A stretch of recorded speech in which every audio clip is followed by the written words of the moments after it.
Well, let's try again. Here we are with another camera video of my newest car, a 2003 Cadillac Seville.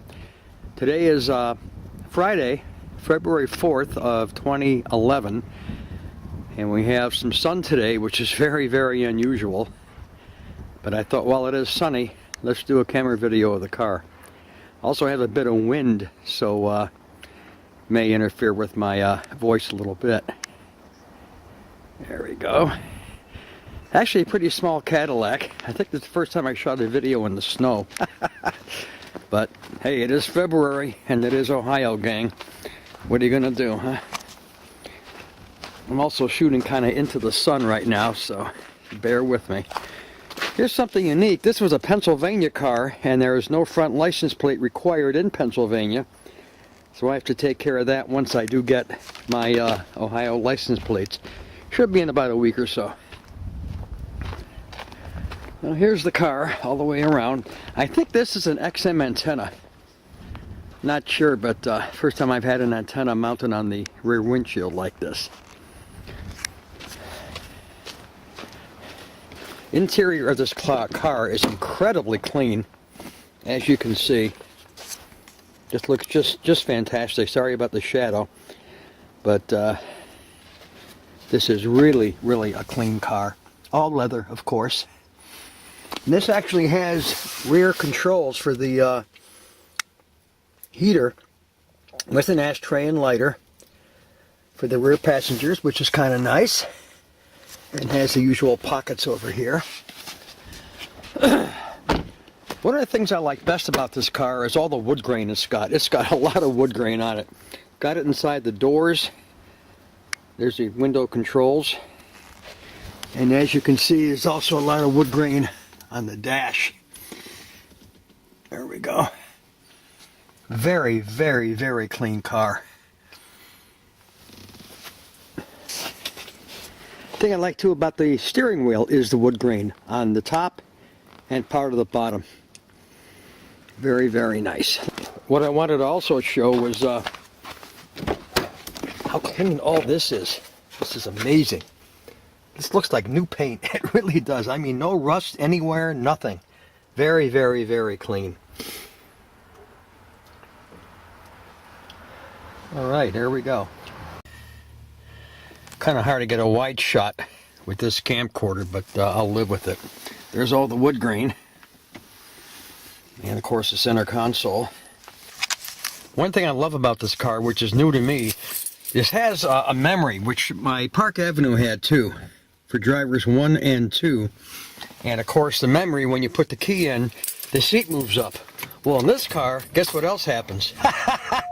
The steering wheel also tilts down to wherever you've set it, which I think is just great. That is just great. There's the driver information center. Let's see what the mileage is. 74,807. Is the car leveling? Okay, let me back myself up a little bit here. I just hit the exit. On the steering wheel, we have temperature control, and this is for OnStar, which is built into the car if you want to activate it. On this side, we have remote for the volume, for the radio and everything, and select, I think, mode select.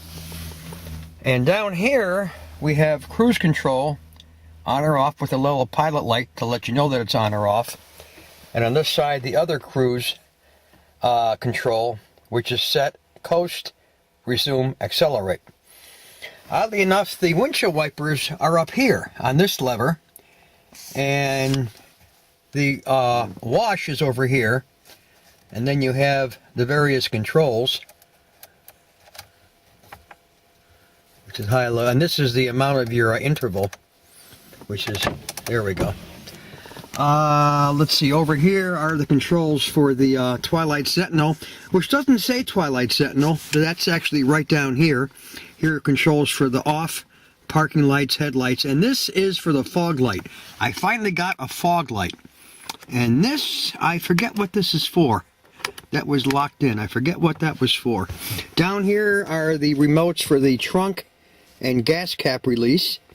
Not sure what this is. My Park Avenue had this little deal as well. Not sure what that's for. Over here, English or metric. The middle one is display mode, which I showed in my last video. And this is for the trip odometer, A or B or reset. There's the speedometer and all that, the gauges. On the right side, we have the information center. And as you push this up or down, it changes what's displayed in here, which is kind of nice. I'm just pushing this up or down. Over here, you can turn some things. You can reset them, I'm sorry. Reset some stuff. And this turns other things on or off on the information display. Over here are vents for the air conditioning and the heater and all that.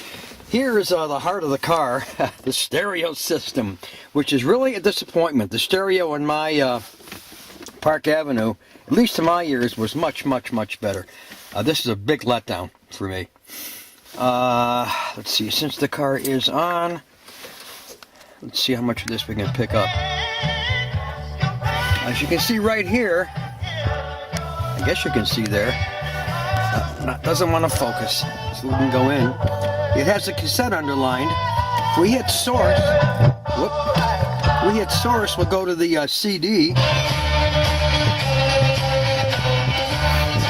Well, that's the FM, sorry. Hit the source again. Keep hitting that. And now we are on CD, which it tells you right over here. And of course the CD works like any other CD. You can access the tracks. It changes the tracks. First time I've had a CD player in the car. First time ever. This is a Venture CD, by the way. Let's see. I guess you can kind of see that. I'm trying to find a position where I could probably pull in the garage. I wouldn't get that much reflection.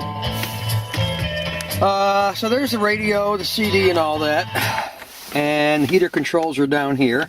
The thing is, that's nice, we have separate controls. This is for the driver's side. This is for the passenger side over there, which I just put on.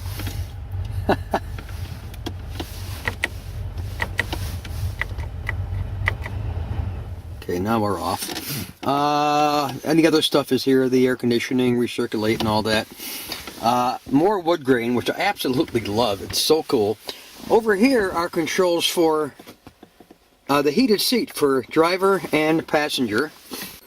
Down here is the traction control on or off. And over here, if I can get to it, is the center console. Okay, here is the center console, which lifts up. And you have just like a little storage space here, but this also lifts up. And guess what we have here, group? We have in here a 6 CD changer. Which pops up right here. And I can put 6 CDs in there. Just go down over here. And this came with the car. So I'll eventually fill this thing up with some CDs. There we go. Nice little compact disc. And over here, if you flip this little thing over here, guess what else you get? The 2 expanding cup holders that come out of nowhere. I think it's so sharp. That's cool. Glove compartment, nothing special there. Here are the heated leather seats. And as you can see, this thing is really, really, really clean. I just love it. I have a lot of stuff up here, by the way. This is a programmable garage door opener. This, of course, is the sunroof. My God, look at that. Blue skies in Ohio in February. I am blown away. I really am. This is for the, where am I?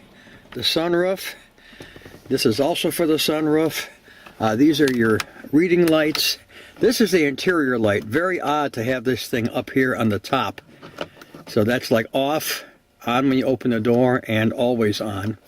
Even the rear view mirror has a ton of controls on it. There's a compass up there, but there's also more controls here which you probably can't see. This is some of these are for OnStar, I know that, and one is for the compass on or off. So a lot of stuff up there. Over here we have the usual mirror with lights and all that.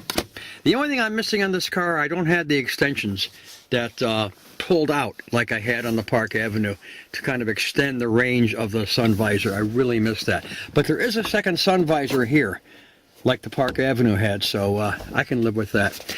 And one thing that really sold me on this car, I said I have to have this car, are the placement of the front speakers. Back in the 70s, cars had speakers on the dash. Well, guess what? We have 3 speakers in the dash on this car, and speakers in the dash reflect off the windshield and give you incredible stereo separation, which I just love. So when I saw that, I thought, I have to buy this car. There's no way around it. And I'm glad I did. I really am glad I did buy the car. Let me pull this in the garage and get out of the direct sunlight and show you how the CD and radio work and all that. Okay, now we are in the garage with the door shut and the engine is not running, so we are okay. There go the chimes. Pretty. And again, the display turns off the analog, puts them back on, and turns off the digital, or puts them all on, which is kind of nice. All right, what I wanted to show mainly on this thing was we always have some veterans in the background. CD. Over here, we have tone and digital signal processing. You hit the tone, you get fader. I've never used the auto volume control. Bass, mid-range, treble, balance. That's it. When you hit the DSP button, you get this. Talk, front seat only, I guess maximizes everything for the front seat. Ambience, which makes it a little bit farther apart as far as separation. Spacious is a lot of separation. And then DSP off, which is where I usually have it. So, and again, change your source. Tape play, the cassette kicks in, and this is lit over here. Hit source, you have FM. Hit it again, you have the CD, and that's underlined there. Have no idea what RDS is. We have 2 switches for RDS and TA. I have no idea what they are, and this is a Bose stereo system with speakers in the dash, which I love. All right, I think this just about does it. Pretty much covers the whole car. And I've had this thing for just about 2 weeks, and I still absolutely love it. It's a pretty car. I like the coloration. I like the way it rides. I like the way it runs. And so far, so good. We're 74,000 miles on it. I don't expect a lot of troubles, at least for a while. So we'll see what happens. I also wanted to show the engine in this car. It's just as clean as the rest of the car. They did a really nice job of cleaning this thing up. Interesting thing is, too, you see the battery anywhere? The battery in this car is underneath the back seat. That's all I know. It's underneath one of the back seats. Not sure why, but that's just the way it is. So there's no battery visible right here by the engine. Oh, this is clean as a whistle. It really is. One flaw of the car, I gotta back up slow because I am on ice, is right here. A little dent right in the front. Not serious, something I can live with. Yes, the car is dirty thanks to our Ohio winter. This completes the tour of the 2003 Cadillac Seville STS touring sedan. Let's see how long I keep this one. See you later. Bye-bye.